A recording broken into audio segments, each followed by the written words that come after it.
Hello दोस्तों, प्रणाम, राधे राधे। कैसे हैं? आशा करती हूँ आप लोग अच्छे होंगे। दोस्तों, एक नाच गीत है, बहुत मज़ेदार है। आप लोगों को अच्छी लगेगी तो कमेंट में लिख के ज़रूर बताना, क्योंकि मौसम की नाच गीत है। धन्यवाद।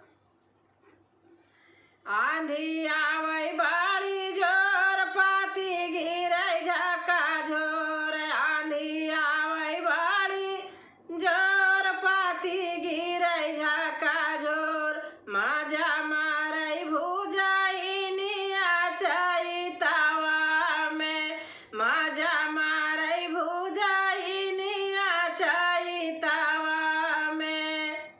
आंधी आवै बड़ी जोर, पाती गिरै झका झोर। आंधी आवै बड़ी जोर, पाती गिरै झका झोर। माजा मारै भुजाइनिया चैतावा में, माजा मारै भुजाइनिया चैतावा में। सासु जइहै ऋषिया काले बैहा मनाय। सासु जइहै ऋषिया काले बैहा मनाय। खोलबै ज्ञान की गठारिया चैतावा में, खोलबै ज्ञान की गठारिया चैतावा में। जेठनी जइहै ऋषिया काले बैहा मनाय। जेठनी जइहै ऋषिया काले बैहा मनाय। खोलबै ज्ञान की गठारिया चैतावा में, खोलबै ज्ञान की गठारिया चैतावा में।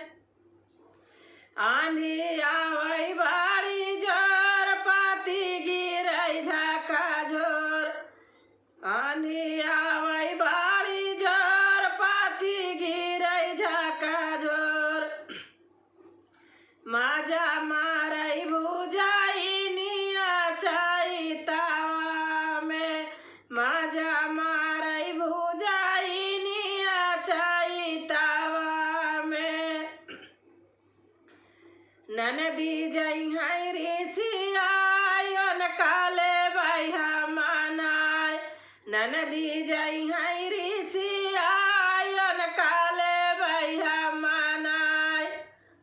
उनकर दै देबै गवान बाई सखावा में, उनकर दै देबै गवान बाई सखावा में। आंधी आवै बड़ी जोर, पाती गिरै झका झोर। आंधी आवै बड़ी जोर, पाती गिरै झका झोर। माजा मारै भुजाइनिया चैतावा में, माजा मारै भुजाइनिया चैतावा में। अंधिया आई गई राजा चैतावा में, अंधिया आई गई राजा चैतावा में।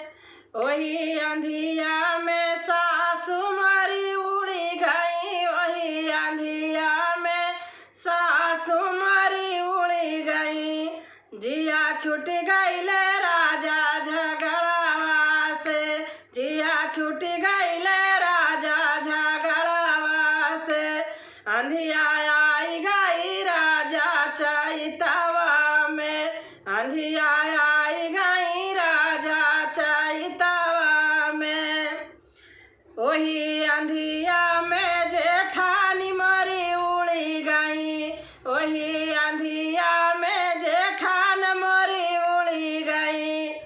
जिया छूट गईले राजा या लगवा से, जिया छूट गईले राजा या लगवा से। अंधिया आई गई राजा चैतावा में, अंधिया आई गई राजा चैतावा में। वही अंधिया में ननद मोरी उड़ी गई, वही अंधिया में ननद मोरी छूट गईले राजा दहेजवा से, जिया छूट गईले राजा बियाहवा से। अंधिया आई गई राजा चैतवा में, अंधिया